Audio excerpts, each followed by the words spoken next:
Oh, good God Almighty. We are back and you are here on the Fifth Quarter Sports Podcast. I am your host, Mr. Kevlar Treat 'em Swell. And yes, I try to treat them well. Join with me, as always, Mr. Skip from Skip's Trophies and more, and Mr. Diamond Dirty D4 Life. Fellas, what it is, what it ain't, what up, though?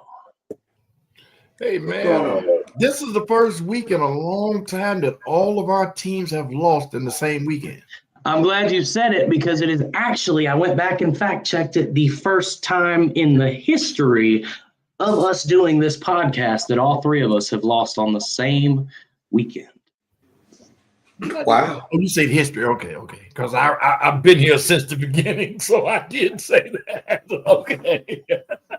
But it was in the history of our show, first time. And we're going to get to it, but I told y'all I was scared of Baker Mayfield. Mm-hmm. I couldn't pick him because that's my team, but hey, man, yeah. Other than that, let's get to it, man. We got all right. Well, as you know, I always got a couple of little things just to mention and kind of, how do they say? Moisten the palate, you know what I mean? Just get us going here. All right. Well, just some interesting news. All of the top 25 preseason top 10 teams have now lost. But we were ranked number 8 coming into the season, weren't we? I think you were 11. Oh, okay. Go ahead. The only team that has not is Ohio State, who is 6-0 and has outscored their opponents 221-41. Now, I know they're number one. They're the defending national champions. But compared to all those other teams, some of them teams that was in the top that's lost, Ohio State ain't played but one contender, allegedly. But now they're not a contender, really. But they played Texas first, and who else have they played? So those numbers will be like that. But they playing who was on their schedule, but we know what's going on. Yeah, they played Grambling, Ohio, and Washington in Minnesota. And Illinois. They just beat Illinois. Illinois is a ranked opponent. But they still have, correct me if I'm wrong, Skip, obviously Michigan, Oregon. They got Wisconsin, who's 2-4, but that's always been a good game for them. You know, a good battle until like the second half. Penn State. They got Penn State, who knows what's going on with Penn State. Yeah, but they're still a football team that can wake up. Purdue, UCLA, yeah, Rutgers. UCLA got 2 big wins in a row. They did, but and what they did was wake up the bear and everybody else they got to play. You're right. So yeah.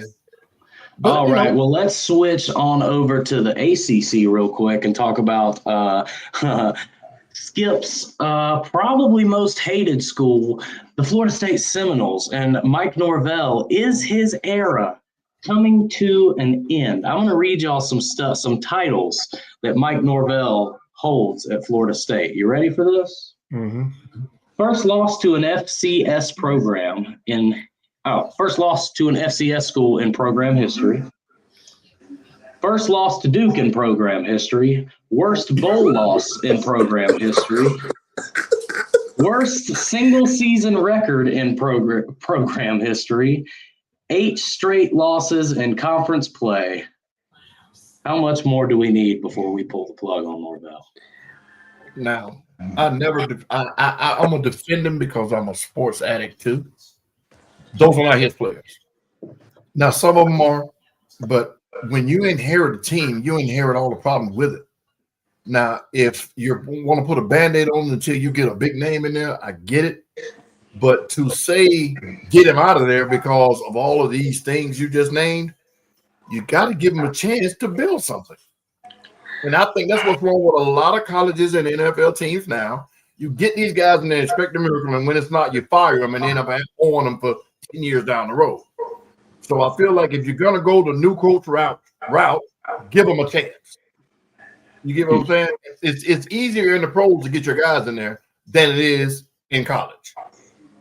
So that's my opinion on that.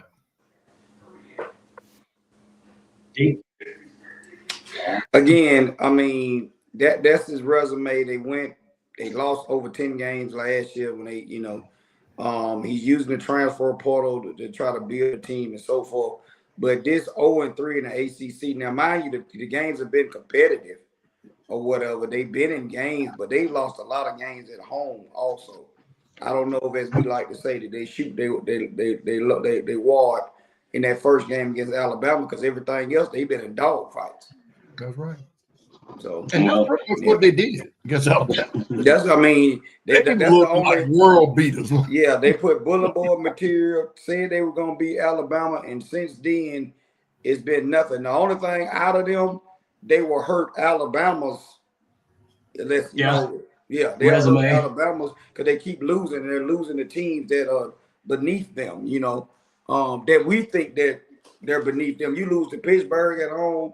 All of us would have bet at the house. If that was one bet that we had, we would have bet at Florida State to win that game. And Ray would be a little light in the pocket today. Yeah, we'd have been hurt.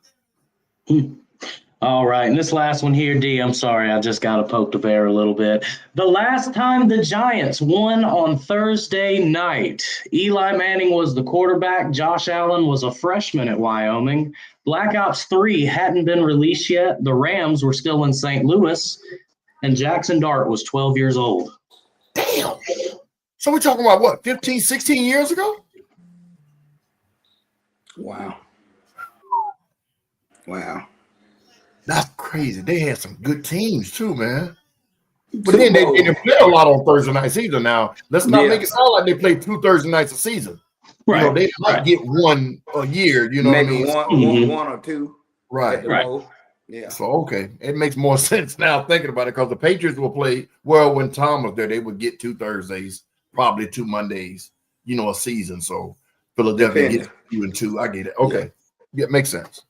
I think the Black Ops 3 stat was what sent me the most because I was like, damn, those were. And we're on Black Ops 7. Yeah. That was before they started even remastering the Modern Warfares. All right. That's enough there. Well, man, oh man, do we have a special guest tonight. Give me 1 second here. All right. Not only is he a dedicated educator, who puts an emphasis in his coaching to developing players to not only be great athletes, but great young men. He played defensive line at Hiram High School, where he started his coaching career. He has an education degree from Miles College. He is in his 5th year of coaching, and he is currently the D-line coach for Lakeside High School, known for bringing the energy and the competitive spirit. Man, they talk about this guy like he gets everyone ready to run through a wall. What is this? A game. Coming to the stage just for you, Skip, Mr. Matt Graynard. Mr. Matt Graynard, welcome to the show. Hey, thank you for having me. Man, what's happening, Coach? What's up? Yes. Man. How many y'all were, man? Hey, man, we done had everybody on here but your brother. So, Mom done been on here a couple of times, you know what I mean? And here you go. And hey, I feel honored. Hey, man. We are the ones who are honored. So, Coach, man, the floor is yours. I'm going to put you on the big screen. Introduce us and introduce yourself to the people. Oh, hang on. How did it go that way? Oh, there we go. Well, hey, like you said, man, I'm Matt Bernard, varsity defensive line coach at Lakeside High School. I love coaching these kids to the best of their ability and developing them into better, young men going into life, not just playing football at the next level, but preparing them for what they're going to do after high school. A lot of kids don't really have that plan on what they're going to do, after high school. So I like to see where their head is at, and steer them in the right direction so they can be successful after, they leave from me going into the real world. Okay. Now, with all of those things, which are all good qualities, so I'm not going to knock none of that. What kind of roadblocks have you run into with parents, number one, and then some of your better athletes that don't have the focus and the thought process to think into the future? with the parents' side situation, sometimes you got to really have a one-on-one discussion and break things down on, things after high school, what it takes to get to that point with academic wise. Some kids may not, be able to go play college ball. So it's important to them to have a plan, whether they go to college, whether they going into the workforce and things of that nature, because every parent thinks my kid is that player. He's the one. He's going to go to a big time school and play on Saturdays, but that's not the case. It's okay if some kids go D2, D3. They play good football in D2 and D3. They do. Great football. And a lot of those players, they go on to have great careers after they're done. So it's important for parents to really see the full plan and what it takes to get there, and not just say, well, my child going here. I don't care what you're saying. I want him to go here. I want him to go to LSU. I want to go to Georgia. Hey, it's not that easy. It's not that easy. Some kids can't play at that level, and that's okay. It's not a knock on them, but let's put them in the best position so they can be successful moving forward. Okay. All right, now I didn't want to bust this question out this early, but since we're already pretty much leaning towards that side, now You see, Mama already at you. Look at Mama. Look at Mama. Mama already putting stuff up on you, coach. Yeah, Mama. You know you love him. You got to tell everybody you love him. Hey, Mama, how you doing? She just jumped in here too, Brittany. all right. So in this new age of NIL, the golden three letters, how are you helping some of these students navigate once they finally get to that point where they're trying to figure out where to go with taking steps to the next level? Is it with influencing, with different offers and whatnot? So at the high school I'm at, we necessarily didn't have any kids who had the opportunity to, get those NIL situations. But now when they go into college, I do have a defensive lineman. He's down at Clemson. So he's getting those NIL money and things of that nature. But they do a great job of having financial advisors and people in their ear, tell them how to manage this money, and not just go blow all that money on cars and things of that nature. They're setting them up great while he's down there to manage that money and not just get it all and go crazy, and teaching them to be smart and responsible about that. Okay, because I think last year when we got another coach, Coach Barge, that does a good job out in Carrollton, that is a good friend of the show. And of course, they had one of the top quarterbacks last year in the state. And we were trying to figure out how is he dealing with that. And then, like you said, now we was wondering, okay, how these kids gonna manage this money that now they can receive it, and let's say you got a kid on a team that's not getting that. Does it cause friction? Like you were just stating, some kids ain't gonna go D1, D2, D3. This might be their last time putting on a helmet on the high school level. So you got to prepare them for life after.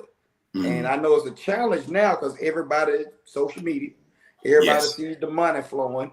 Everybody sees everything. So and of course, you have somebody in the family that you can go and show. I know it's a test to be like, okay, you can be this way, but it's this level too. So that navigating that part of it, we have to commend you, because I know it's hard educating and coaching. This generation is different, man. These kids these days, they're a lot sensitive than how we came up a little bit back then. A whole lot. You gotta watch how you say certain things. Certain kids, you gotta come at them in a different way. You just everything good. You just can't go ahead, coach. You just can't come at them. How you're accustomed to doing certain kids. Some kids may not like that. Then they go run and tell parents. Then you got to deal with another situation. So it's so many. Every kid I've encountered since I've been coaching, I've had to come at them so different. I'm big on learn the player first, then you get a better player. If you learn that player first, it works out. Because how you gonna coach a kid and you don't even know him? You don't know what ticks him off. You don't know what makes him go. You don't know how his emotions are that day. If you don't know that kid, so how you gonna coach him? See, now this is where I understand the way you do it. But if you were at a program, say a Carrollton, a big time program, and you got a lot of kids, a whole lot of athletes, you don't have time to get to know those children that intimately and still coach them up like you do now. You get what I'm saying? So I feel like you said, they have these ways now. Everybody, they're soft. That's just it. Yeah. If it was me, I'm gonna just put me in this situation. It would be, hey guys, sit down, listen to me, turn all phones off, focus. If you can't be coached, get out of here. If you don't want to listen, get out of here. If you want to learn football, you're in the right place. Now, some of y'all are not gonna like the way I come at y'all, but listen to what I'm saying versus hearing my attitude. Yeah. You get what I'm saying? And I think that will go farther than doing the one-on-one intimate sessions with, say, 10 different kids, and you still got the game plan, you still got to make plays and do everything else. And I commend you for it. Yeah. But I just look at it like it's gonna take your focus away from all the other stuff you got to do. The other ones that are ready, but you still got to take, maybe your start defensive end. You got to take that extra time with him, blah, blah, blah, blah, blah. And then, like you said, then the parents come in, and that's a whole nother issue. Have you had that issue to where it was just so much you had to say, hey, stop, let's do this, or don't do it? Now, I've had situations to where, I had to come in and say, like you said, this is how I'm going to coach it. Don't listen to the message in a negative way. Hear the message. Understand what I'm saying. I don't take it negative, like coach is hating on me or coach ain't trying to, get me better, prepare me, and nothing like that. No, I'm really trying to pay out to be grown men going out in this real world. Because, like I said, going back, everybody not gonna make it to that next level. So, like I said, I like that. That idea is great. I do mix it up at times, depending on each group of kids I have each and every year. Like I said, some years that way of trying to get to know kids, sometimes that may not work like you like. It's a lot of responsibilities that we have week in and week out, game planning, watching film, practice, and things of that nature, taking kids home, all that. Yeah, that comes with it. That's all. You're not a real coach, you ain't taking kids home. Exactly. That's a you fact. ain't coaching nobody. Or feeding them.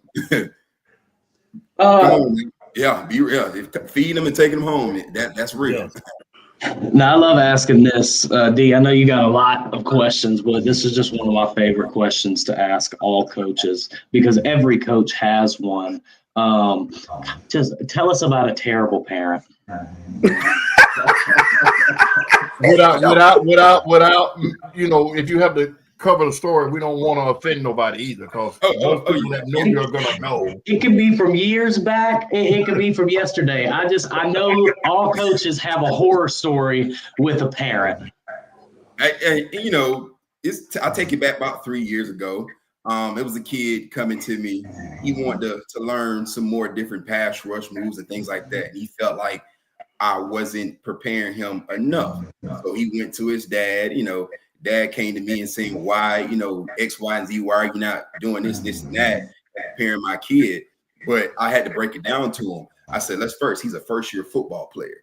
I've never played football before. I can't throw so much things on him being a first-year football player. I got to teach him the basics. I got to teach him firing out the stands. I got to teach him being aggressive on the field, knowing how to knowing the gaps on the defense and where to go when we call in certain things. So he thought coming in, well, I watch football and things of that nature, so I should already know this. And the parent was like, well, now this is what I want for my kid. I'm like, well, what you trying to do is you gonna hurt him. Prepare him the right way, because football is a game you can get hurt very quickly, very easily. If you're not 100% prepared with just the basic things, so but that was a little friction right there. He tried to see what I knew, and once he found out what I knew about the game of football and what I was teaching him and how much better his son got later on in the season, he was shaking my hand at the banquet. So we didn't get this comment, but Mama said when you're at a money school, you have to walk a fine line because they're part of the booster club. With that question that you brought up, Skip. Because I was leading into that because you're an educator at the school, and then the coach. So you're a little more hands-on because you can deal with a lot of stuff with them during the day before you even get on the football field, right? So that's what with our youth coach that we have you ran into those that you got this park ball superstar Yeah, let's see that's what we like to get into, because we see these kids are playing, we know, 40 games. Yeah. In at 13, 14 years old before they get ready to come to you in the spring. How do you manage that you got a kid coming in that's the hype of the youth league, and now he's got to earn his stripes with you, and he just can't walk out there on the field, I'm starting? Man, I've had a kid just last year. He's a sophomore now. He's a defensive lineman, O lineman. In middle school, he was much bigger than everybody. So he felt like he was just running through everybody, not playing with great technique, using his hands. Everybody was afraid of him. But when he got to varsity football with me, I said, all that stuff you did in middle school, it ain't going to work. He was like, yeah, coach, whatever.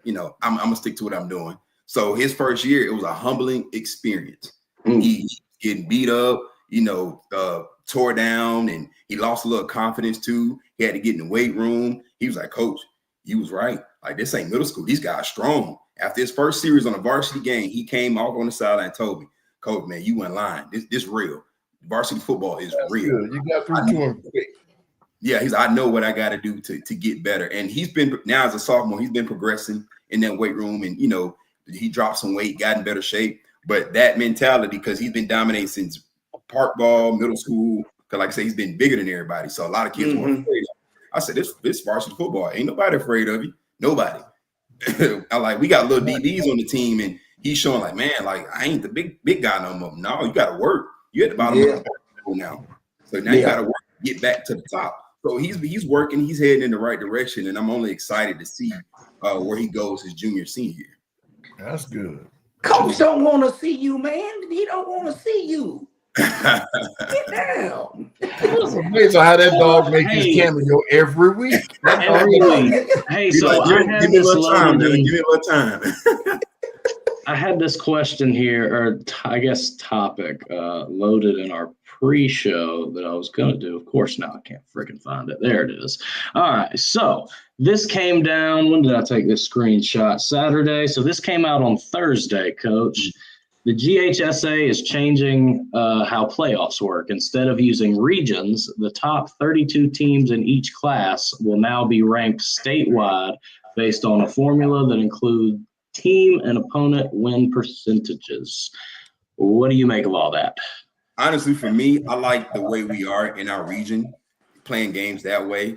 I think when you ranking teams like that, it's going to be tough. Some people, like I said, they're going to like it. Some people not. But for me, it's been the way I've been in since I've been coaching. We always fight through that region. The region we're in now, it's a pretty tough region. Like, we got Raven Mountain, Dunwoody High School, Tri-Cities. We got a pretty solid region. Decatur's in there too. So I like that battle of that region play, man, because you get some good quality football. And not saying you won't when they go to that, you rank up 32 teams of case like that. But I like that region play. I got a question from the chat. I'm sorry, Skip. Bo want to know is okay, go ahead, go with that one. No, this is you and the other coaches that y'all do on a daily. Keep up the great job. That's a comment. I mean, that's I got the question. Oh, okay. Coaches, film study is still an important part of scouting future opponents. Are y'all still? Oh yes, sir. Like with us, with defense, we meet every Sunday, 4:00. We scout our teams. We take notes. We even get our players. We get them to watch it. We tell them to bring us about 3 to 5 things that you watch film. Bring to us when we meet on Sundays, and we'll compare notes and see what you watch. That'll let us know, are you really watching it? And wait, time out, coach. Time out. Hold on. Damn. Hold on. Wait a minute. Damn. Hold on. Wait a minute. Wait just a minute. Hold on. Did you just say they watch film and bring it to y'all to see if they doing their homework? That's what you telling me?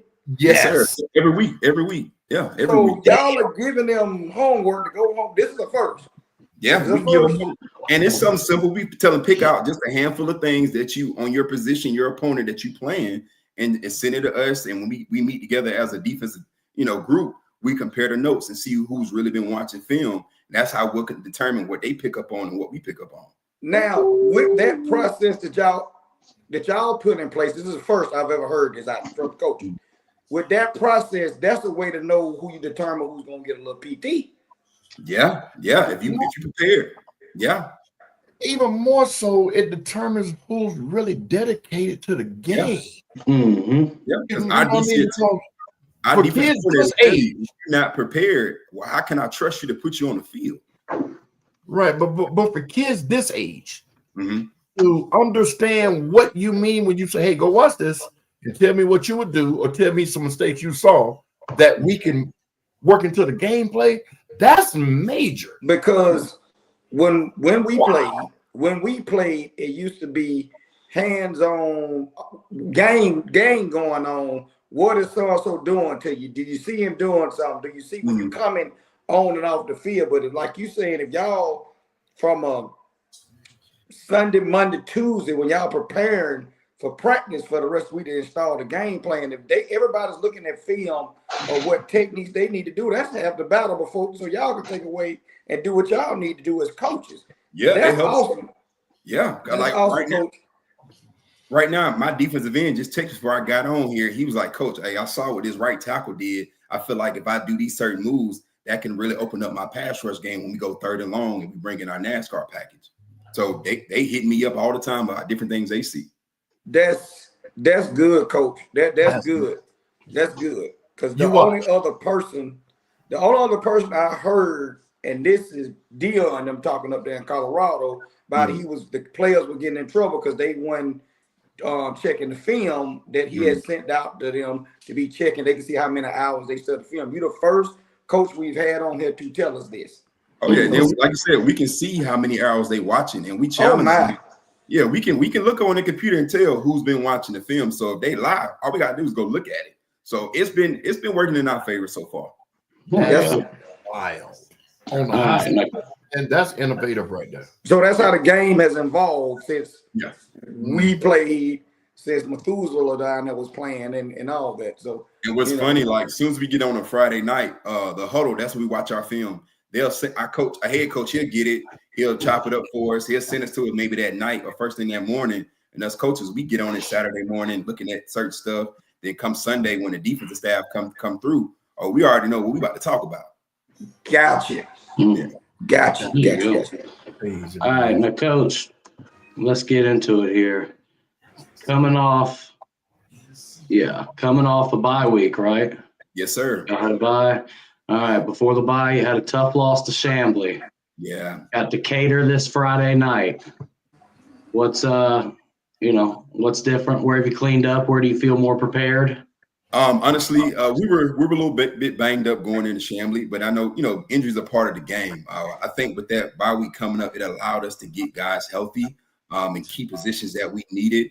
And with practice we had today, man, we started to see some guys who's been out for a while, so it's starting to click back for us. You know how we were early in the season, guys getting that pep and their step back, ready to go. So I think with this week, we got a really good game plan, and the guys are really excited because it's a big time region opponent for us. Decatur, they got us last year at their place, so we owe them one. And I think with this week in preparation, we're gonna be ready for them come Friday. Okay. Well, you got Decatur at home Friday. Your last two games are against Shiloh and Woodward Academy. Those are on the road. Yeah. Let's talk about you win out. What comes next? Are you in the playoffs? Yeah, we went out. We can't get in the playoffs. We do need a little help.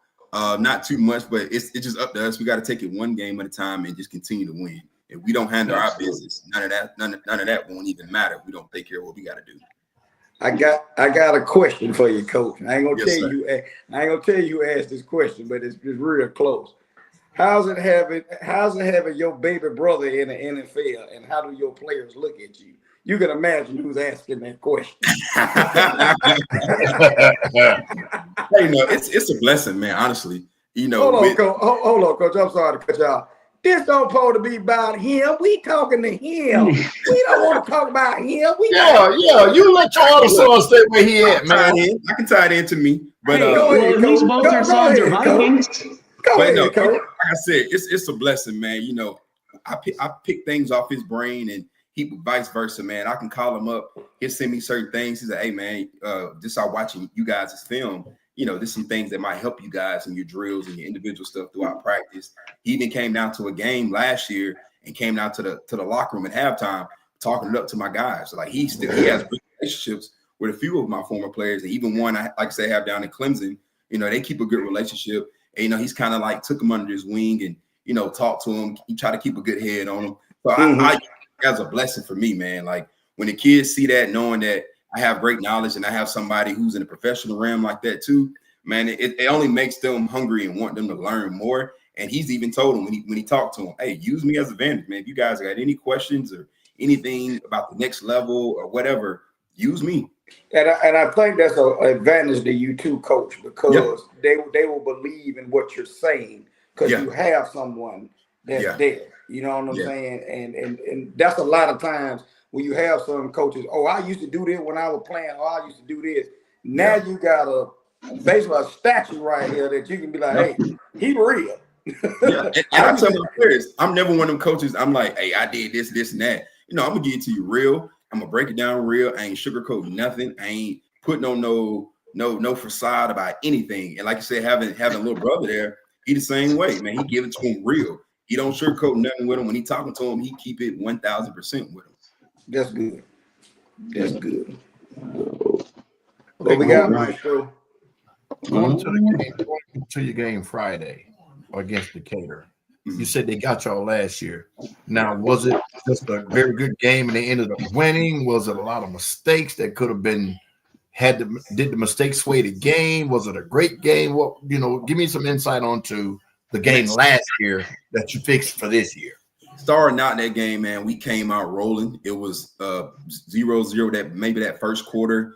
Then it kind of got away with us with some minimal mistakes. You know, some offside penalties, some unnecessary roughness penalties, just things that wasn't normal of us. I think the moment was a little bit big for us with having a young team last year, but for them having that extra year under their belt, I feel like those guys are ready this Friday and they know what to expect and how hostile an environment it could be playing against Decatur, man, because it was pretty intense last year. Yeah.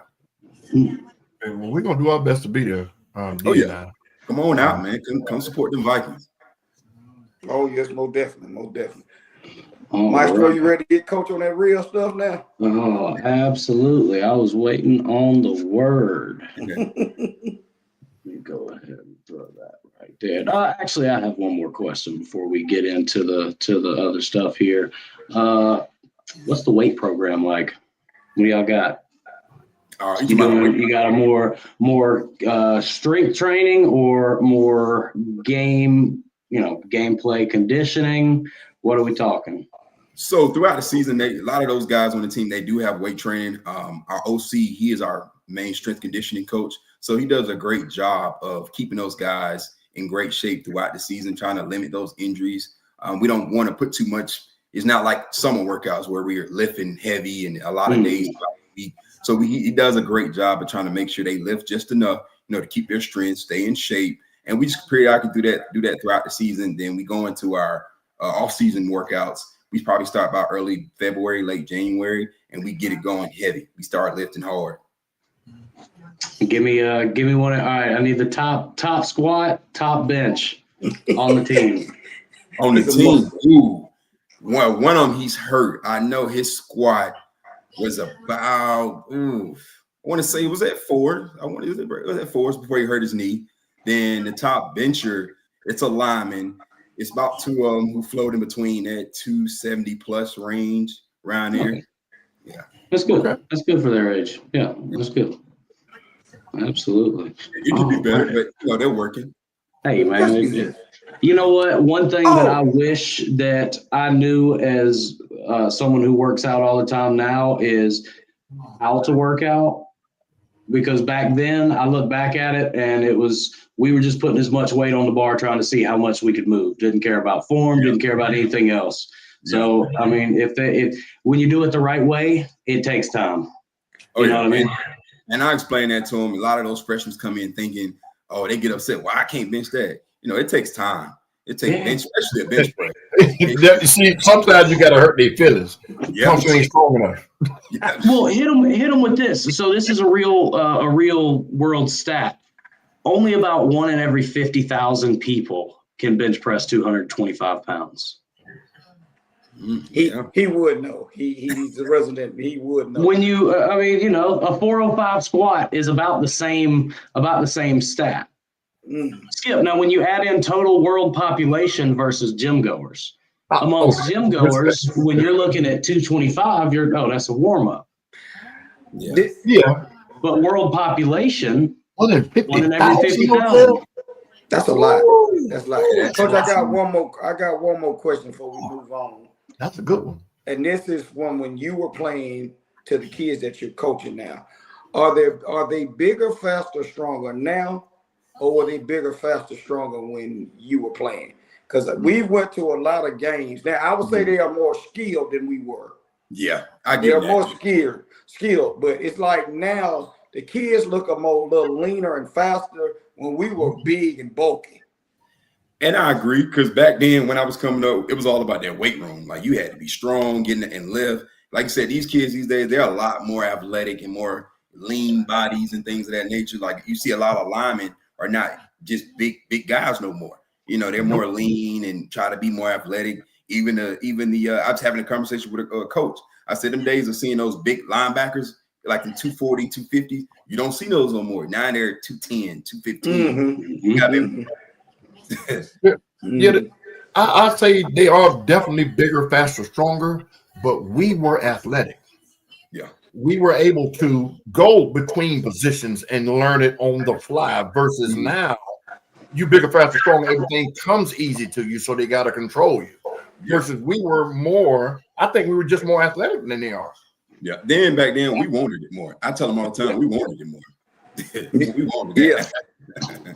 Conspiracy theory answered. There wasn't fluoride and estrogen in the water supply back when y'all were coming up playing.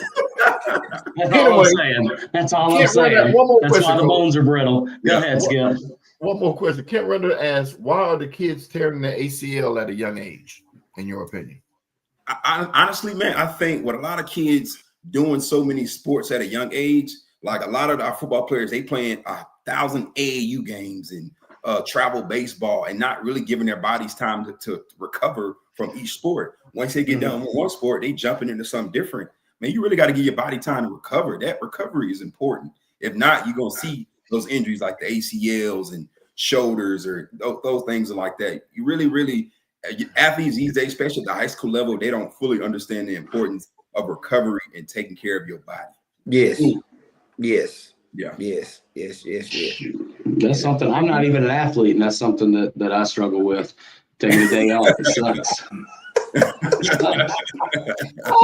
We'll slip that in every time I can. All right. All right, fellas, let's have some fun here. Let me get our squares aligned. I don't like that. All right, I'll take Coach Abe's spot for today. Woo, man, did we have a wild, wacky, and exciting weekend in college football. I'm just going to run down a couple of things right here. Ohio State kept things rolling against number 17, Illinois, beating them 34-16. Indiana, Oregon.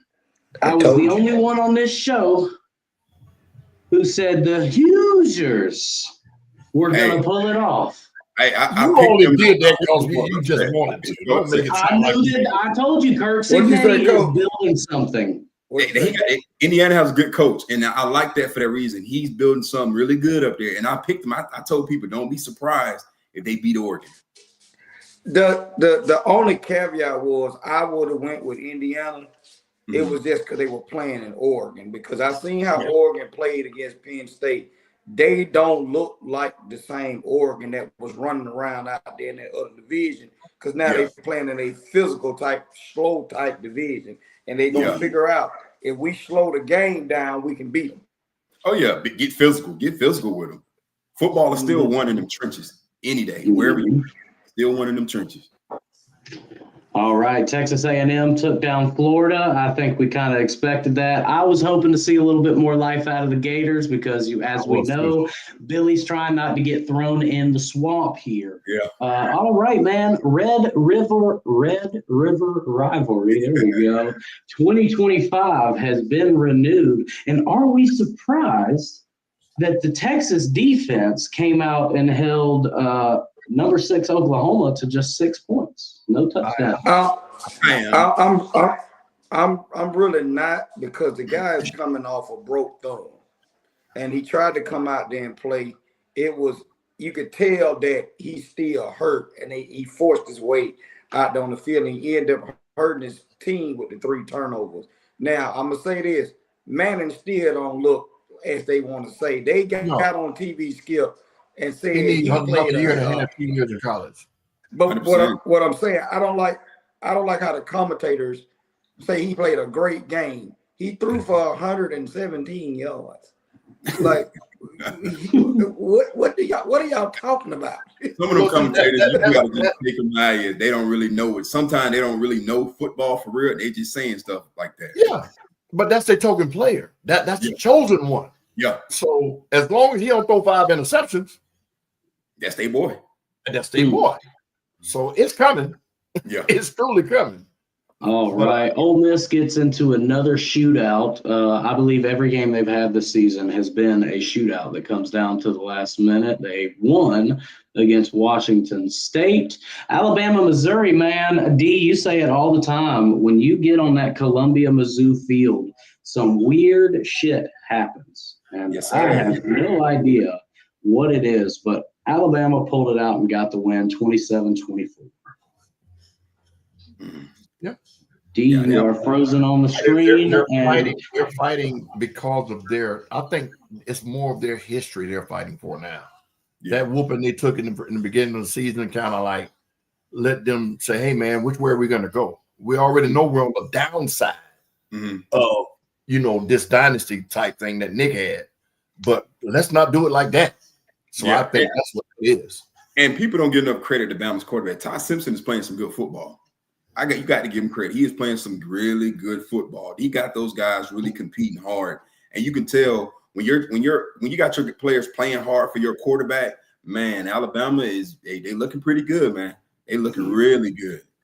They are. All right. Well, D should be back here shortly, but let's go ahead and get into it. Georgia-Auburn. Probably the most controversial game of the weekend. Most definitely. I just want to add, I was sitting there watching, and 2-minute warning happens, and then the whole friggin' game just kind of fell off the rails because I switched back over to the South Carolina LSU game, but when I came back to the Georgia game, when we went to halftime, y'all still weren't at halftime, and the announcer comes on and says, it's been 36 minutes since the 2-minute warning. What we at? Georgia-Auburn. So let's back up. These are the same referees that officiated the Texas-Georgia game when that debacle happened, when all the stuff was thrown on the field and so forth. So you got to pay attention to these officials. I'm a Georgia fan. That's fine and dandy. But we said in the chat, Coach, I seen a bunch of foolishness going on in this game. I don't know if somebody called from Vegas. I don't know what went on, but this is the strangest thing. Now, I believe that was a fumble because we had just seen last week Trevor Lawrence did the same thing, and it was a fumble. But I'm trying to figure out who blew the whistle. He returned that for a touchdown. That was a touchdown because you saw they tell him to run. I'm like, that's a touchdown. Like, that's what I tell my guys. Score. But at the same time, for the Auburn fan base, y'all complaining, you still had 30 minutes in a game to do something else, and you did nothing.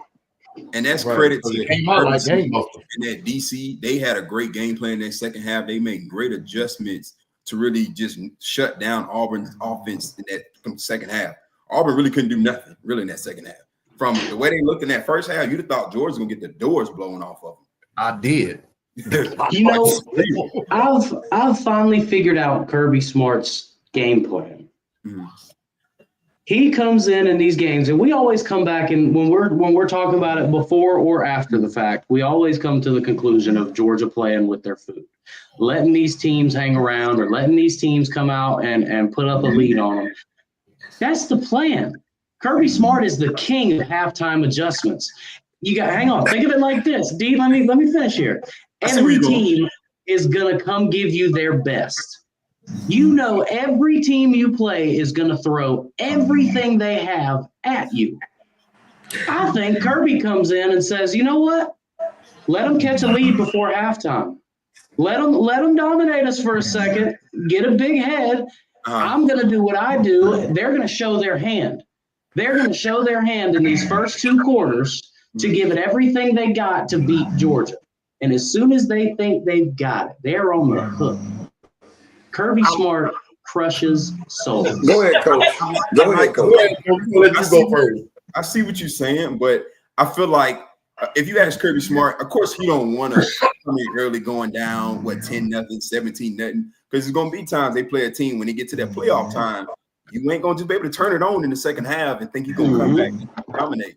But I feel like a lot of those, that comes with the players. They come out there, a little bit going through the motions, not, coming out hot and thinking, oh, we just Georgia. Teams going to let us beat them. No, like I said, teams are coming in to beat Georgia. They want to embarrass Georgia. And I don't want them to get into a thing to where they feel like we just turned on the second half, because it's going to be teams like they saw in that playoff last year. You just can't do that, man. You're going to get beat. Okay. I hear you, Kev. And this is why I say it doesn't make sense for this to be Kirby's outlook.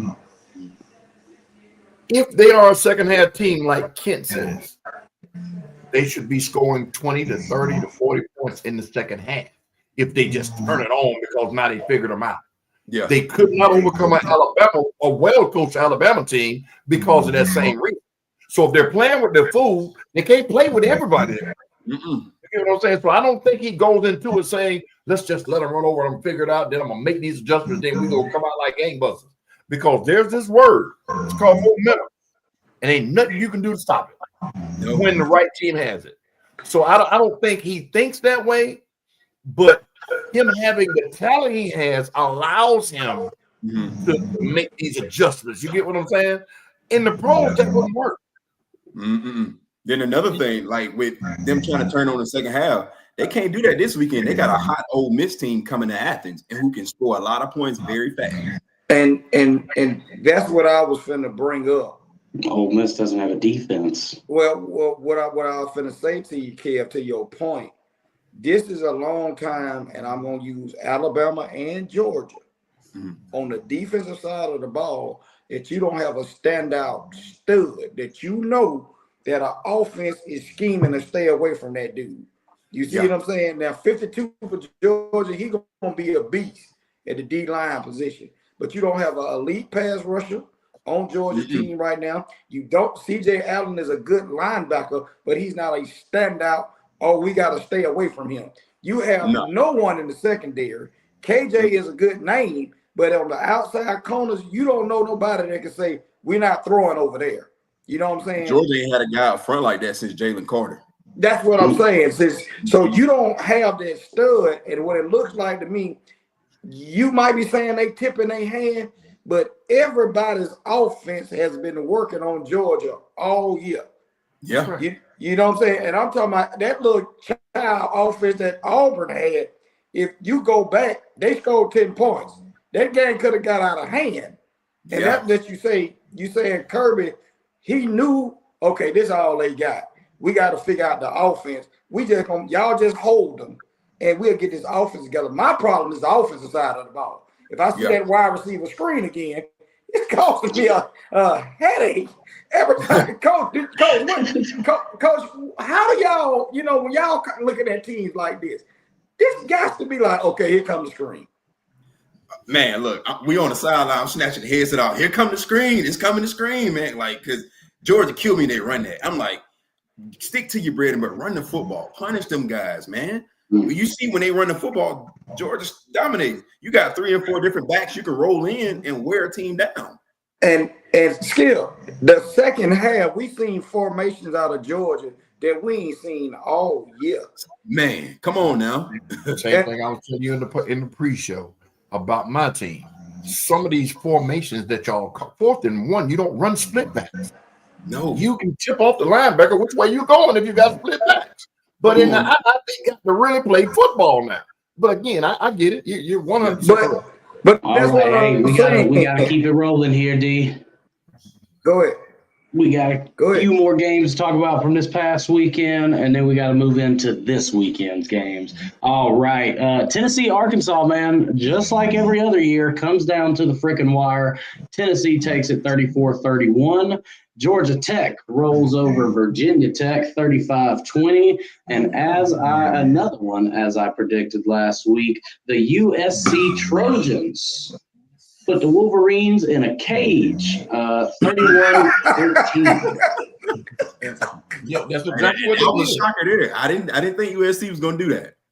I kept telling one of my homeboys who's a big old Michigan fan, I said, y'all ain't that damn good. But you ain't played nobody yet. But that goes again, you're going to see those teams from the pack start adjusting to who they playing against. Yeah. You see what I'm saying? USC ran the ball at Michigan. Yeah, and they was downhill. Yes, Michigan is the one that runs the ball at folks. Yes. Yeah. All right. Florida State goes down to Pitt at home. I think they get everything they had against Bama, man. See? Yeah, they shot their wad first game of the season. Mm-hmm. And then it was like, all right, we did that, so now we can just coast. And no, sir. No, sir. All right, final game that we got on the docket right here for this past weekend. Number 11 LSU beat South Carolina. I don't want to mess with your squad yet. Coach, what you think? We got a resident coach that we mess with all the time every year. Penn State, Mr. Penn State, Mr. Franklin, who's been relieved of his duty. Oh, yeah. Well, as we saw yesterday. Honestly, with that, man, I feel like James Franklin's a good coach.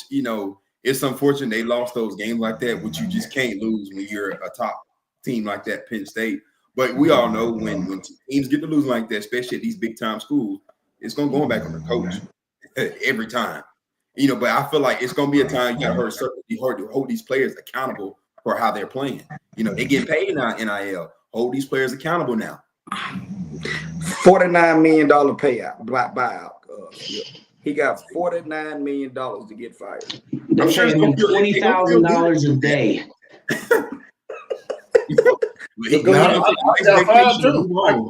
I can get my money and go sit down. Fire me. I don't care about this school. Don't. So there was something I saw today where it said that getting fired as a college football coach is probably one of the best things that can happen to a person, because you just basically are getting paid generational wealth to not coach here. Yeah. They owe this man $49 million. They're paying him $20,000 a day for like the next 5 years. That's all right. Give me my money. I'm calling JG Wentworth, dog. I want it now. Go ahead.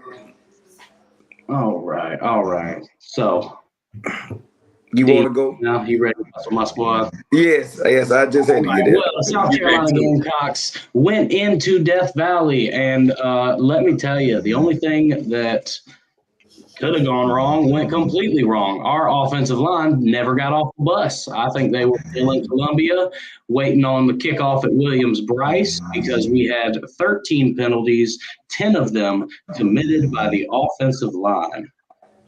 We also fired our offensive line coach as soon as the game ended. Sam Pittman, you ain't got shit else to do right now. Come on, big dog. He come to Georgia. Go ahead, y'all. Go, coach. You got it. Oh no, I'm gonna let him talk about his team.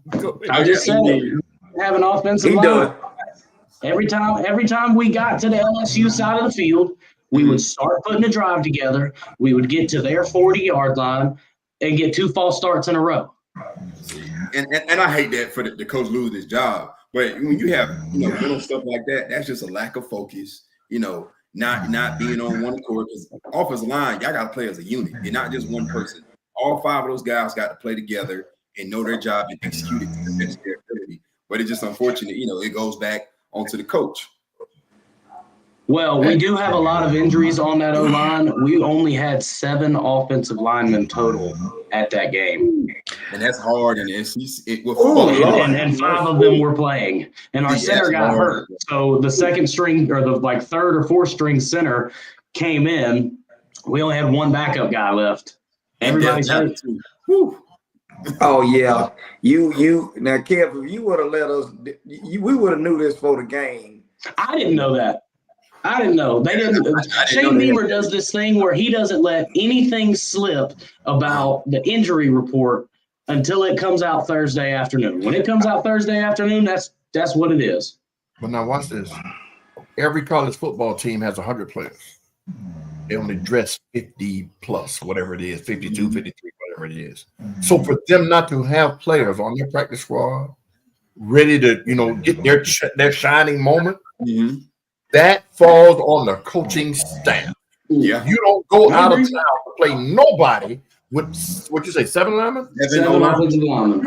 You bring them crash test dummies with you in case they got a plug and play to get these guys a breather. So yes, he deserved to be fired because that's the aspect of coaching that the normal fan doesn't see or think about. Yeah, in the trenches, you need to have as much bodies as you can. You gotta have 10. Yes, got to. And that's on both sides. If that's both sides, you got to have a good 10 on both sides. Yeah. Well, and one thing I can say, our recruiting, so Shane Beamer's an awesome recruiter. Our recruiting has been heavily geared towards building the offensive line. We've gotten a bunch of good, we had a couple 4-stars, and I think we got 1 5-star commit. And we got a lot, that we're top 3, 4. So we'll see. They're trying to build that O-line back. Remember, at one point, go back to those Spurrier years, we had the biggest O-line in the NCAA. Everybody was averaging 350. Not one national championship with those big lines. So that doesn't equate to winning all the time, though, Kev. We were 11-1 3 of those seasons. And not even playing for the national championship those 3 seasons. That's what I'm saying. It doesn't equate to winning because you have the biggest. We see that with what UGA had. They don't have the biggest. They just have some of the best. When Kirby first got there and they were pumping out running backs to the league, Georgia had the biggest line. Yeah, he took over a hell of a team. Yeah, he took over. He inherited a good team. Sony Michel, Nick Chubb, all them guys. Yeah. But I'm talking about the offensive line they had was the biggest in college football. Oh, yeah. Yes. But Georgia team was geared for something like that. Your team wasn't like that. They was like that when you had Lattimore running the ball for y'all back then. And that was the 2011 to 2014 years I'm talking about. As long as I can remember, Georgia's always had those 320, 330 offensive linemen, 6'6", 6'7", since I was a kid going to Georgia game. But the thing with you, Kev, this was a game that you had to have on your schedule that we all discussed. I'm gonna be honest with you. You might be looking at a bowl eligible game again against Clemson. I told you that it's going to be the best 5-6 Palmetto Bowl we've ever seen. Clemson and South Carolina are going to battle to see who's going to a bowl. And I'm gonna be honest with you. We said your quarterback is talented. It's gonna get to the point where he's playing not to get injured because he's going to the league. Yeah, I think if we lose this weekend, we're going to hit that point of okay, we're halfway through the season. Let me just not tear an ACL. Yeah. You're going to see him where he's running off the field. He's going to run out of bounds instead of fighting those extra yards. Yeah, absolutely. In this day and age, Coach, we encourage, y'all should encourage your running back to run out of bounds. Yeah. They're bigger, stronger, faster. You can't afford to absorb them hits. Man, especially we tell our quarterback, hey, man, slide. We know you want to run and get out. Hey, man, slide or get your butt out of bounds, man. Protect your body. All right, fellas, let's do a little round robin through these games for this weekend. 4-1 Louisville is coming to Miami. Come on now. And I go first on that one. I like a little bit of Louisville. My brother did play there, so I'm gonna say Louisville for the upset. Wait a minute, Coach. Wait a minute. What's the spread? 13 and a half. Spread is 13 and a half. What are they playing? Miami. Ain't nothing wrong with you picking your brother on my mother. Ain't nothing wrong with that. I get it. Because Miami can play, the Hurricanes can play the Dolphins. I'm picking the Hurricanes. You get what I'm saying? So I understand that.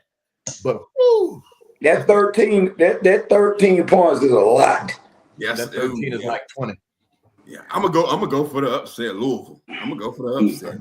I understand. They scheduled for 53 points. So we're looking at what 54-40. Mhm. I don't see Miami giving up points. Gonna come out and compete. They're gonna compete hard. They're gonna compete real hard. All right. Well, I'll just say it because it's up here, and we're gonna hear this name the next 5 friggin' weeks probably. Oklahoma's coming to South Carolina. Of course, you're at Willie B. I think South Carolina wins, but Oklahoma's gonna come in there pissed off about shit in the bed this past week. Y'all, I think y'all will take that victory just because Oklahoma just realized. And what I'm saying, hold on. Ooh, I forgot you got this lineman issue. You remember what that's happened? Oklahoma before this weekend had the number 1 defense in college football. So, yeah, Kev, y'all might be in trouble. The thing is, I think the game will be a little closer because of the quarterback play. 5.5 point spread. Yeah, the game gonna be a little bit closer because of Oklahoma's quarterback situation. Yeah. You remember what we said last week or 2 weeks ago, that when a visiting team is favored, we're taking away 3 of those points. So that 5.5 easily jumps up to 9, 8.5, 9. 10. Yeah. So with what we just discussed about South Carolina not having offensive linemen, good quality offensive linemen, I don't see them scoring 10 points against Oklahoma with the defense that Oklahoma got. Yeah. All right. It's gonna be hard. I'm gonna add this about my team. Go back a year ago. We were sitting in the same spot. 3-3, coming off a loss to LSU. And that's when everything started to heat up. I'm not saying it's going to happen this year because it damn sure doesn't look like it through the first 5 weeks or 6 weeks. But, hey, man, if we do it twice, if we do it 2 years in a row, I'm putting up an argument. If we've only lost to ranked teams, but we beat 4 or 5 others. It's the SEC, man. Anybody can get beat any given week. Speaking of, LSU is going to Vandy. LSU got to be careful with Vandy. Give me Vandy. Vandy is favored. See, So they're at home. They're favored 1.5, and they're at home. LSU can mess around and get beat. Yeah, they can, but I like LSU because the loss that they have, they shouldn't have. Mm-hmm. They are well coached, but like a man right here like to say, this coach has a tendency to play with his food, and he's not coaching these kids up enough. I say it every week. Put your foot on their neck and don't stop till they ain't moving. That's it. He's not that coach. My coach, first of all, ain't that coach either. But I hate that because Florida State had no business even scoring 20 points last week. No, that's a whole story. But anyway, I think LSU wins this game. I got to go with LSU, even though Missouri had Alabama and let them off the hook. I mean, the quarterback, the moment was too big for their quarterback. And I told you, every time somebody goes up there to Missouri, strange things happen. What are you talking about Missouri for? Yeah. They playing better. What I said. LSU and Vandy. LSU. I'm thinking about the black. I'm sorry. And Mom, I think LSU will take it close. Hoping Nussmeier, the QB, has a good game. If he can keep control of the football and not turn it over, LSU. Nussmeier's hurt. That's what kept killing me Saturday night because LSU, they could have had the potential to put up some numbers, but whenever they were about to score, we forced a turnover. If it wasn't our offensive line shooting us in the foot, aka 10 of 13 penalties, all on the offensive line. That's hard to win like that. We won the turnover battle. Mm-hmm. We won the numbers battle. Yeah. But we kept every time we had a drive going. So either way, I got Vandy. I got Vandy pulling it out against LSU. What's the spread on that? 1.5. You said a 1.5? A 1.5 by Vanderbilt. Wow. That's kind of. What are they basing that off of? Vanderbilt's at home. Yeah. That's that 3 points we were talking about. 3 point. Okay. Yeah. All right. So Vandy coming off that loss to Bama 2 weeks ago. So and they got so they're fresh. Yeah. So they're gonna be kind of hurt. Okay. I see where they're going with that. Okay. All right. Well, we mentioned it earlier. Ole Miss is coming down to Athens The Dogs are a 7.5-point favorite right now. I got Georgia, but what worries me with the defense, we can't get off the field on third down. And against a good offense. Yeah. Against a good offense, let's say that. Yeah. Against really good offense. And with Ole Miss, they make you cover the entire field. Like, you got to be ready because they're gonna make you cover every inch of that grass. And with a team like Georgia, we can't get off the field on third down. It's gonna be tough. But this is the part of the season, Coach, where teams like Georgia and South Carolina, for that fact, they tighten up. You know, now it's time. It's crunch time in a sense because we've lost the game. We weren't slated to lose at all, and we've lost the game. So we need to start tightening up. Well, this is where what back alluding to what Kev said, they're game planning now to not let you get a lead, and we're gonna step on your neck and keep it moving. So I like Georgia by 10 plus. Yeah, I like Georgia to pull away late by 10. Now, another coach, Route King's son, Deuce Alexander, number 11 for Ole Miss, will be playing against Georgia this weekend. I hope the kid does well, but I'm going with my Dogs. But again, with that little joke over there with that visor on, you can't spot him no 10, 14, 20 points. You can't. You can't do it. Now, he's going to give you the opportunity with his coaching woes to give you the ball back, and you got to capitalize on it. The game, Kev, this is the first time Georgia just got this today.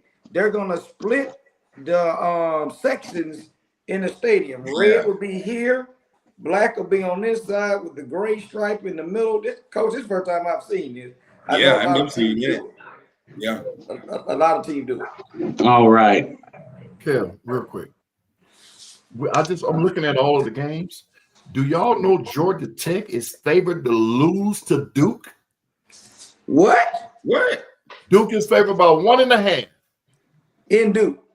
At Duke against the Georgia Tech Yellow Jackets. An undefeated Georgia Tech team, too. An undefeated Georgia Tech team that's on the come up. They're on the rise.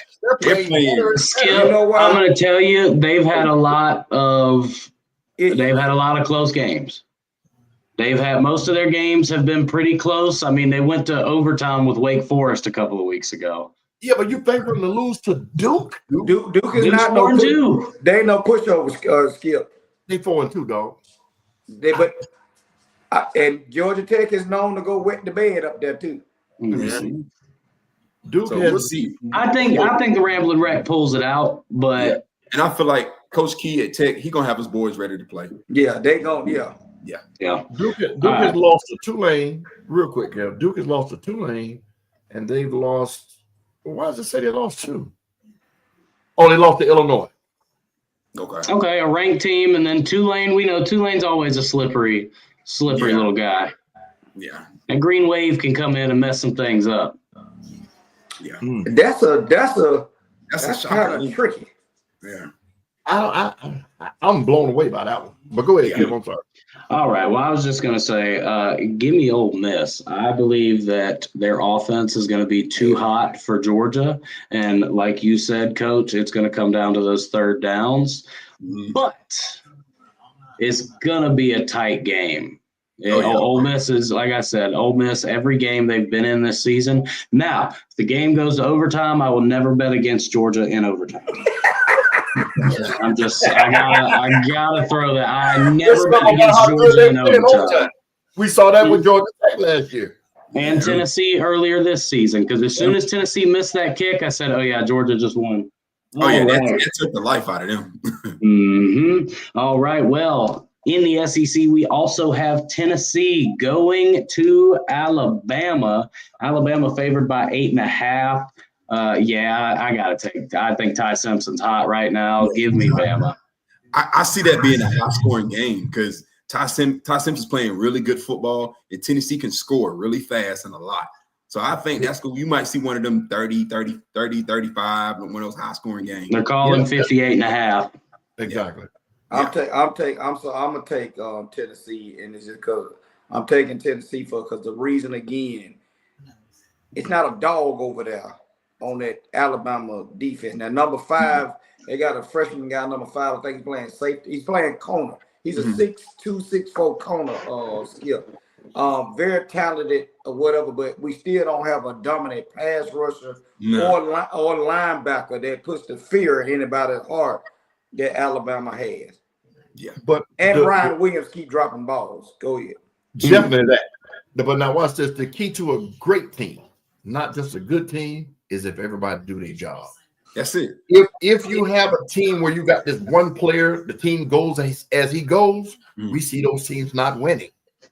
So I feel like since they don't have that dominant players for these guys to scheme against, everybody keep doing their job. They're just going to keep winning and winning and winning. And it's just that simple. Do your job. And Ty Simpson, he's going to keep playing at a high level, not turning the ball over. Right. That's it. Not putting his defense in bad spots. I'm just hating. Okay, I'm just gonna say because Tennessee don't have. I'm just hating. No, I expect a high scoring game with that one. I do. I'm just hating.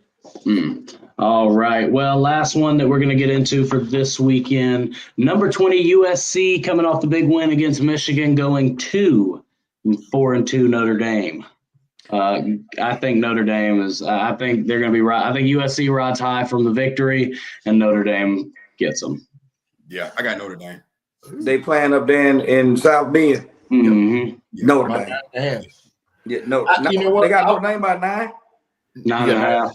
Okay. I'm gonna pull a Kev. I'm gonna go with USC with the points. All right, I like it. Is it an early or night game? They usually play in the evening. That's the night game. Yeah, 7:30. All right. All right. Yeah. And I think, like you said, they're riding high. And if you don't stop that momentum, we know what'll happen. So All right, fellas, let's go ahead and break down last week's NFL picks, man. We had the Browns and Steelers going at it. D and Skip, y'all chose the Steelers. I chose the Browns, so you got me on that one. He be choosing because we choosing the other team. No, man, I just try to see things a little bit differently. You know what I mean? Let Shador play. Now, Coach, what you think about that? We have our opinions. We about that with Kevin Stefanski up there. Dylan Gabriel then got 2 starts, and he's really not showing. He ain't doing that. They need to push Shador in, man. Put him in. Let him play. Skip Bayless. Is it Skip? Not Skip Bayless. What's the other guy name? The white guy. Callan Coherd. No. Dan Orlovsky. The older white guy. Rex Ryan. Rex Ryan. Anyway, I'll think his name in a minute. But he made a statement, and it popped up on my phone earlier today. Kevin Stefanski won't even say Shedeur Sanders' name. Wow. All he says is the other quarterback. He won't even commit to saying, hey, he's number 2. You only got 2 fucking quarterbacks. Yeah. You won't even say he's my number 2. The other quarterback is ready to play, or he's ready, is what they say. So to me, this is, like he said, Skip Bayless? Good. But anyway, he said that they would have to have this guy break both his legs in order for him to put Shedeur in the game. He really thinks he hates him. And he was going to have to draft him. He was forced to draft him. Yeah, that was a GM call. Yeah, that was a GM call. But he should have went in the first round to them. Well, but again, I had to say that because it was ironic that this broadcaster, who I think hates on the Sanders, period, I'm gonna look it up. But yeah, I don't know, man. Yeah, honestly, for me, if he don't get in this year, I feel like they need to let him go. Let him go find the rest of them. You know the backlash they'll get if they trade that boy. Well, they'll lose season ticket holders if they trade him. I'm gonna say this: when they get out of playoff contention, that's when they're gonna put him in there. And they're gonna do him like they did him in the preseason, put him out there with 3rd and 4th stringers. Yeah, get him killed out there, man. So I don't like the fact, and if Stefanski gonna mess around and get fired, yeah, and he's going to lose the locker room, which he's looked like he's losing. I think he's losing. Yeah, I do. Yeah, he's losing. Go ahead, Kel. All right. Now, I'm not advocating the other way. I do think that they are in a sense, screwing Shador here. But I just have to ask the question of what if? What if Sunday they come around and they put him in and he shits the bed? What if they leave him in and he shits the bed? But that makes sense, Kev. And then hang on, but then Kevin Stefanski might be in a situation of losing his job now, all because everyone wanted to see how bad, in the sense, how bad Shador is. Now I'm out of a job because y'all wanted Shador out here so bad, and this is why he wasn't out here. Now, of course, I'm hypothetical here. Right. But I'm thinking that even if he does get out there and shit the bed, everybody will be on Shador's side. He doesn't get to practice with the first string. Yeah. There's no timing developed there. So if he puts him out there, he'll be throwing him to the wolves. If he succeeds, he's going to look like a Nostradamus because he put him out there. Yeah. If he fails, he's going to look like a Nostradamus because, hey, I said so. So I think his job is on the line regardless. Oh, yeah. Because like 5 or 6 in a row. Like you said, he don't practice with the ones. He's like you said, with those one receivers, you got to have some chemistry with them instead of just throwing a QB out there and saying, hey, go do something. He going to fail. He has no chemistry with the 1-0 line, the one receivers, the number one running back. Like, that's a lot that goes into that. Yeah. One second here. All right, next game we had on here. What we got? Oh, yeah. Cardinals and Colts. We all picked Colts on that one. No surprise. Danny Dimes doing his thing. I was playing some good football, man. Good football. Really good football. They sneak it on more everybody, too. But that goes again that this guy could really play, and something was going on in New York. Was the market too big, or they didn't have the right players around him? Because now he has a running game up there. Jonathan Taylor is a hellified. He had a running game in New York. Well, when Saquon was there, but they was exactly. Yeah. But the receiving cores are totally different. There you go. Then I also think the system, coaches, the OC's got to call stuff and put your QB in a good spot to make good plays. You can't just throw a QB in and say, nah, this is what we're going to do how I want to do it. You got to do what works best for this QB. Make him comfortable. His skill set, yeah. Absolutely. All right. 49ers went to Tampa Bay, and Tampa Baker put it on them. I'm a 49er diehard. I don't have a second team. I have one team. And I said last week sitting right here, I said, man, I hate to pick against Tampa, but this is my team. This is the 49ers, but I'm scared of Baker Mayfield. I said it. And Baker's playing some good football, man. Some bad news, they lost Emeka Egbuka. Is that how you say it? Rookie out of Ohio State, yeah. He is out for the season. Yeah. Oh, he gone for the season? Mm-hmm. Yeah. So they got Mike Evans, the other guy, Godwin, yeah, and him now hurt at the wide receiver spot, and they lost the lineman, and the starting running back is hurt. So 5 of 8 players on the offense skill players are hurt. Yeah, but now watch this. It's the next man up. Yeah, this goes to show about coaching. Because if Baker's doing his job, plug and play. Tom Brady didn't have no Hall of Fame receivers until Randy got there. Exactly. He plug and play. Get open, I'm gonna get you the ball, and then you do your job. And I think that's what Baker's doing now. He's showing that. Put them there, and let's make sure they're capable. And I'm gonna do what I got to do. He has good coaching around him too. Yeah. But your team lost y'all dog over there at linebacker spot. Yes, we did. Man. Whew. Oh yeah, Grub. Boy. Mm-hmm. Yeah. So you need the best inside linebacker in football, hands down. I can go with that. It's not even. I can agree with that. For sure. Not close. Raekwon. Yeah, you said it's not close. It's not. I like Fred Warner. I like him too. Don't get me wrong, but it ain't but two. It ain't but two. Is him and Raekwon. Ain't no other. It really ain't. Yeah, out of the NFL. And Quan ain't far behind Fred Warner. He's like 1A, 1B. It just Bring back Sean Lee, damn it. All right, fellas. Lions and Chiefs. Sean Lee was a bad boy. He just couldn't stay healthy. Sean Lee was a bad boy. All right, man. Chiefs and Lions. D and I both picked the Chiefs. Skip, you stayed with Detroit. I picked the Chiefs early. It's been shown. It's been shown. It's actually being highlighted now that for some reason all the calls go the Chiefs' way in every single football game. Last year in the Super Bowl, when they played against us, not when Philadelphia beat them, but the year before, there were bad calls that I ain't gonna say it cost us the game, but it swung momentum. Yeah, something has to be done, man. Real quick before we keep going. Sunday night's Chiefs-Lions game featured 0 penalties, 0 turnovers, and only 1 punt from the Chiefs. Exactly. The cleanest game of football we've seen since 1972.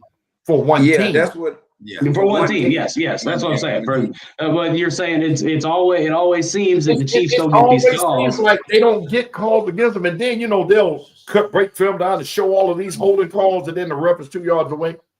They'll show all of these hands to the face calls, and the ref is 2 yards away. Like he just, I'm not going to go to flag because the play is over there. Those kind of calls. Come on, man. That ain't what you paid for. See, and it's down to the high school level. We have refs that tell us, well, I wasn't on that side. I didn't see it. No, call the penalty. That's where the union should, get them out of here. Yeah. I don't know if it's a shortage of refs, but you're going to get somebody hurt by saying that. Yeah. And they'll come down and coach like, well, I didn't see it. The other ref over there, he got to call that. No, man, a penalty is a penalty. Call that.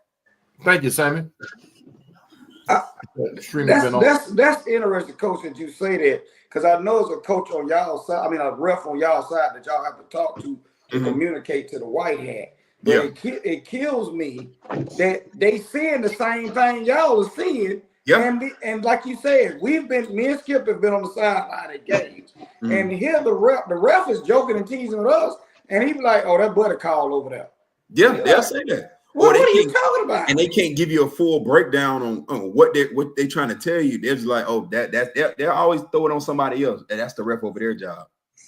And see, this is where it's getting so watered down because there's no repercussions when refs cost teams the games.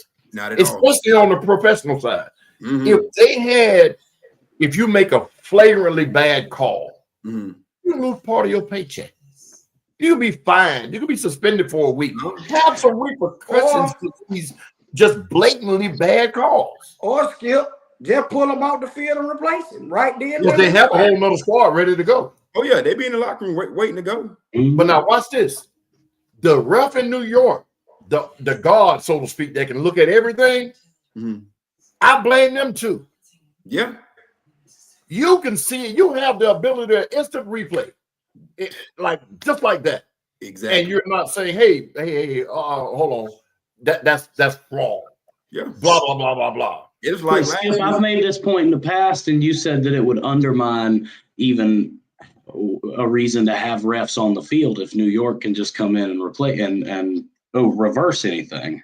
No. I don't know I can't remember if I said that or not, but if I did, what I meant by undermining is I'm not saying ref the game from the instant replay screen. I'm saying something blatant. You like what I just said. A ref shouldn't miss a call 3 yards in his face. No. Your job is for a section of the field. So if it's 3 yards away and you don't see it, get your ass out of here. Hey, stop the game. Hey, look, man, you're messing up. Yeah. Blah, blah, blah, blah, blah, blah, blah. You get what I'm saying? The fumble we're talking about. It was a fucking fumble. Yeah. I mean, it took, 36 minutes and a half time? What was it? Yeah. From the 2-minute warning to halftime was about 40 minutes. The announcer checked in and said it's been 36 minutes since the 2-minute warning. Blatant. And this is what I'm talking about. Having a replay booth for what if you don't correct it? Like last week, Hugh Freeze said a ref got a bad call when they played, I think, Oklahoma, and they came back and had to apologize to him. It shouldn't even have to go that route. It shouldn't. No. Take his check. Now apologize. See if just like when Dez caught it. The ref came after and said, yeah, it was a catch. Think about it, though, man. You're holding people's future in your hands. Yeah. In MMA, if a ref don't stop you from choking him, can he kill him? Yeah. Dana White blacked one of the refs a couple of UFCs ago, right, Kev? He has to be the worst UFC ref ever, and they still keep employing it. He just be letting shit go sometimes. We saw it. The ref should have been stopped that fight. You can get somebody brain down. Same thing. Right. You're right. All right, fellas, let's jump into this week's picks. I got 5 games on the docket that I think are all going to go down pretty friggin' well. First up, because it popped up first for me, the Commanders are going to Dallas. Dallas looking to bounce back after losing to Carolina yesterday. How is it that we have the number one, and these are the stats here, the number one offense in the NFL and the number 32nd defense? That's This about shit right. is ridiculous. That's about right. Now, a pessimist would say you shouldn't have got rid of number 11, but all the problems don't just stem from getting rid of him. No. And you know what? In reality, when you compare what we brought Kenny Clark in for and what he's done compared to what Micah's done at Green Bay, Kenny Clark is looking better. Honestly, for me, Dallas will never get to where they need to be until Jerry Jones get out the way. Until he's dead. I've said it 100 times. Till he's dead. It don't matter who they bring in there or whatever. They ain't bringing nobody in there. His son gonna take over. Exactly. That's Jerry's team, and he had to But show his son ain't gonna do no better. His son ain't gonna do no better. You think his son don't have some say so? Oh yeah, he do. Yeah. Okay. Well, from everything that you hear, though, Skip, everybody pretty much says his son is just in line until it's his turn. Yeah. Yeah, I'm gonna be a yes man to daddy until he gives me the team. A lot of the players like Stephen Jones. A lot of the players say he's not that bad. Well, good cop, bad cop. You're right. I mean, I get it, but I would do the same thing. Yes, daddy. And then when the keys are mine, hey, all right, fuckers, I'm in charge now. I'm taking the Commanders in Atlanta. I'm taking the Commanders too. Okay, that's fine. The Commanders are down on the Bears right now by 10 points. I'm taking them damn Cowboys. All right, second game. No, hold on. Since you want to go about what they're doing now, what y'all do this week? I just said we lost. So, The Panthers. The Panthers. I know. It tastes like shit. But the good thing I told Abe because Abe and I were texting after he put that in the chat. The good thing that I don't have to lose to him twice. That's a fact. All right. So y'all are taking the Commanders. Obviously, I got them boys. Second up on the docket, coming off of 2 straight losses, the Eagles are going to Minnesota. well, we know who we taking. You fucker. That's called a transition. Hey, Coach, what's funny? I'm an Eagle fan, Coach. Hey, look, what's funny? My brother was here with me this weekend. We was at a high school football game. We were talking about that.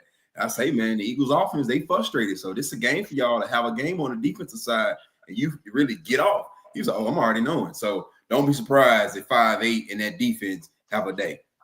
I think Dallas's defense is going to let them down. Dallas? No. I said the defense is going to let them down. We talking about the Eagles and the Vikings now. You said Dallas. Oh, I'm sorry. I'm stuck on this Dallas trip. But I don't think y'all got to answer for number 18. The wide receiver over there, what Jefferson. Jefferson. And that Eagles secondary, boy. Yeah, if Mitchell ain't playing, he got a hammer. We reeling right now. Then Jalen Carter hurt too now. So we reeling right now. So I'm just like we gotta survive this stretch. We being forward too, and how they started off as surviving.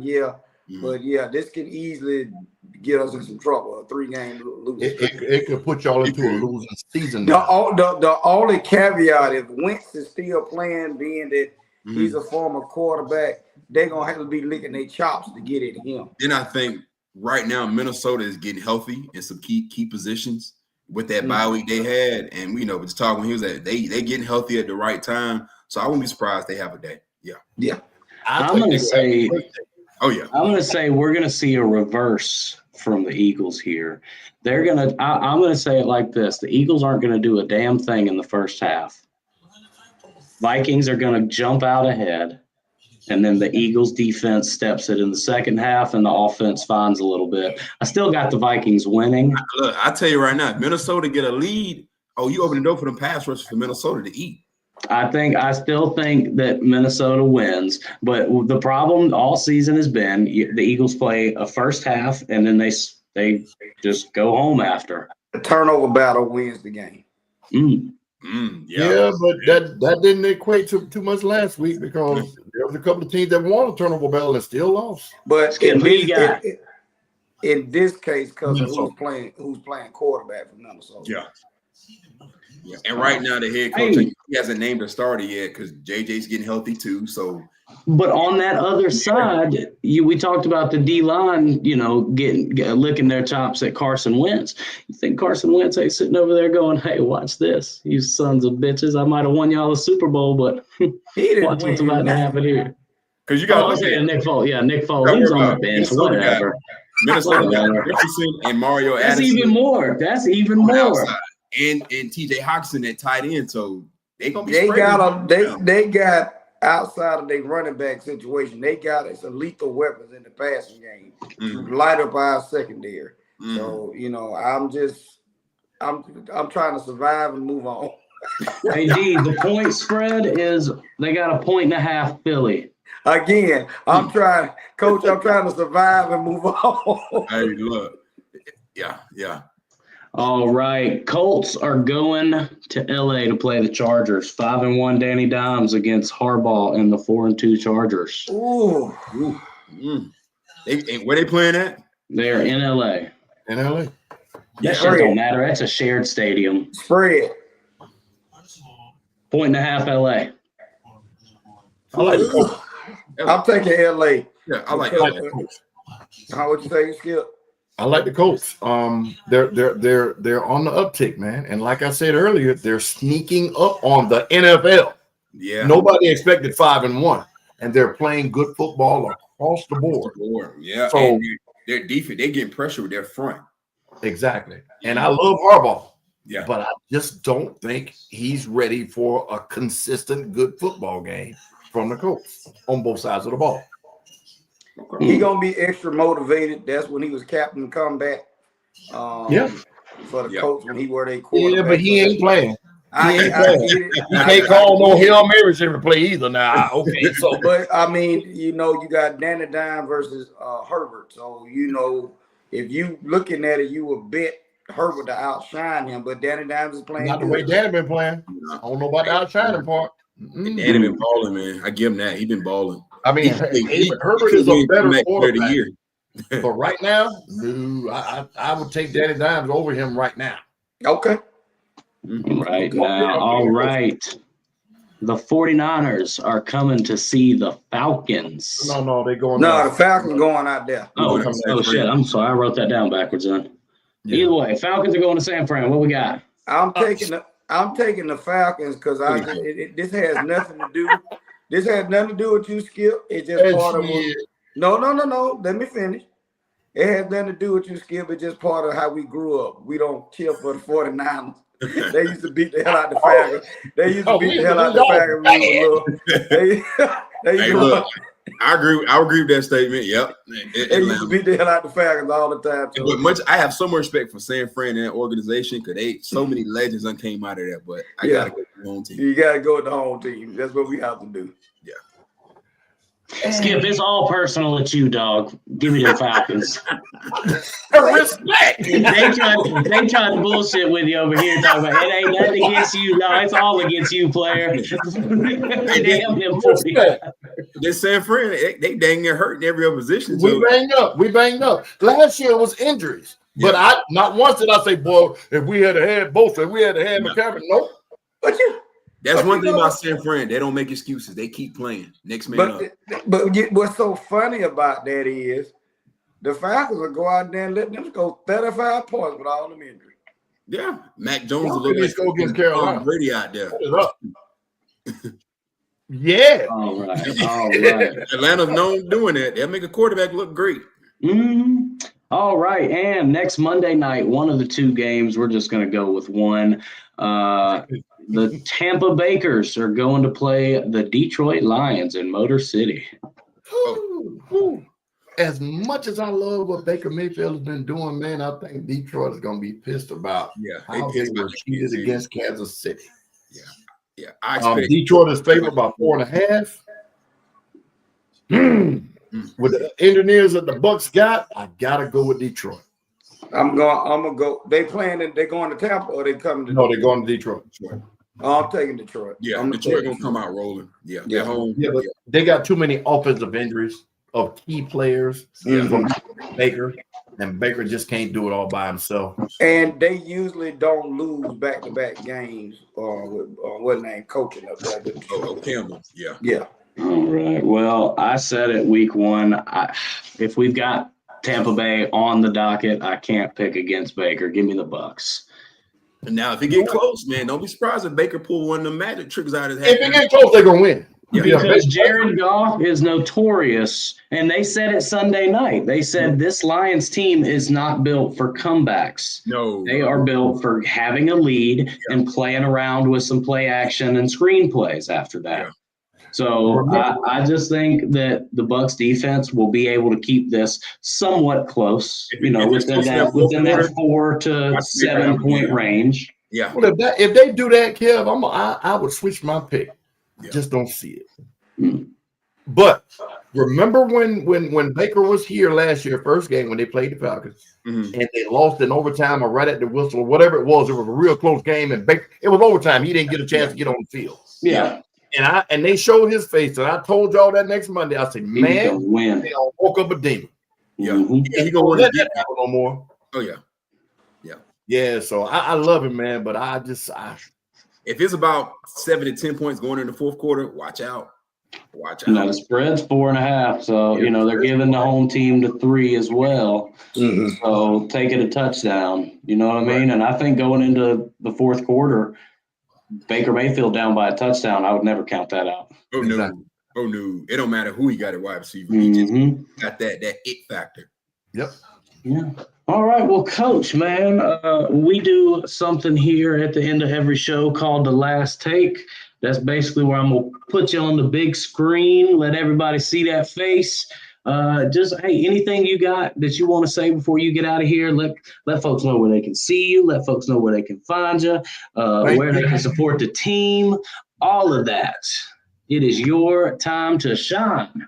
I really want to appreciate y'all for having me, man. It was some great talk. I love talking football with people who actually know the game of football. But just keep up with me. Follow us on Lakeside Vikings Football on Instagram and Twitter. You can come check us out Friday nights. We're playing at Adams Stadium and North DeKalb Stadium. Come support us. Man, the kids will really appreciate that. And I appreciate you guys for having me and I look forward to doing this again. Absolutely. Let me do – sorry, we got out of order here. Skip. All right. Coach, again, it was great having you here, man, and picking your brain a little bit about how you coach and the way you get and mentor these children.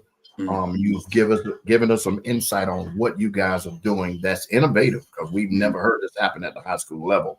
Yeah. The way you guys are coaching the defensive line. So kudos for that. Thank everybody for watching us, man. And like Dee said at the top of the show, we as a podcast, we will go to these high school games and support these children.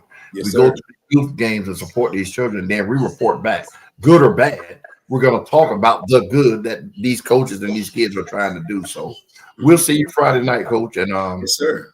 Good luck Friday night. And thank everybody for tuning in. Thank you.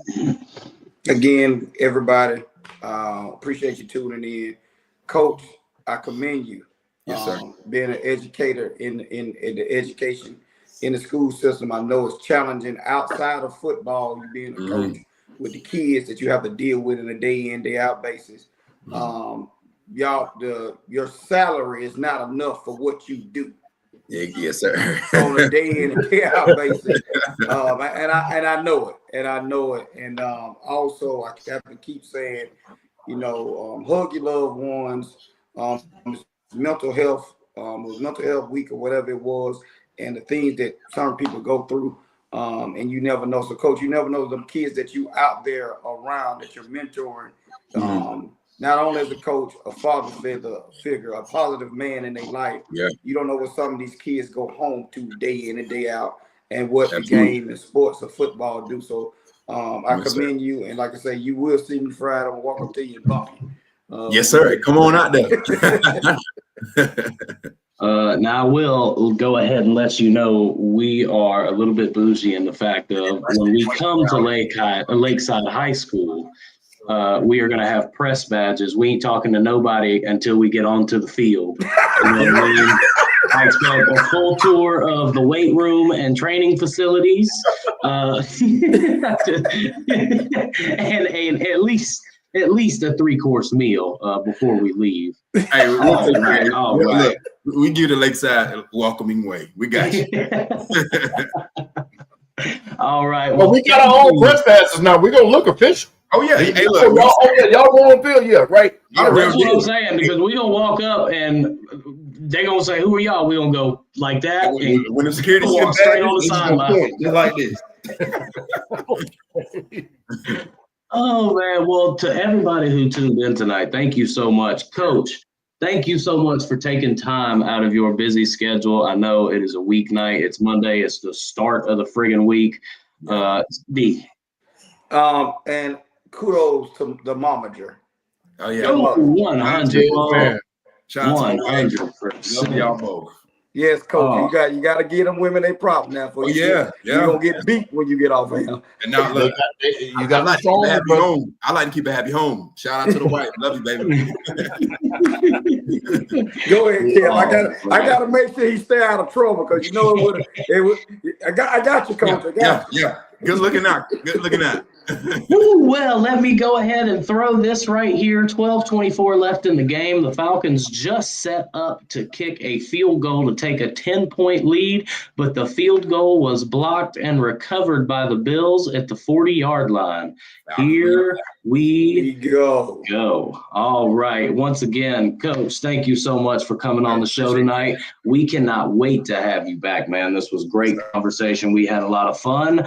And to everybody who tuned in at home, thank you so much. We will be back next week with more whatever the hell happens this weekend in sports.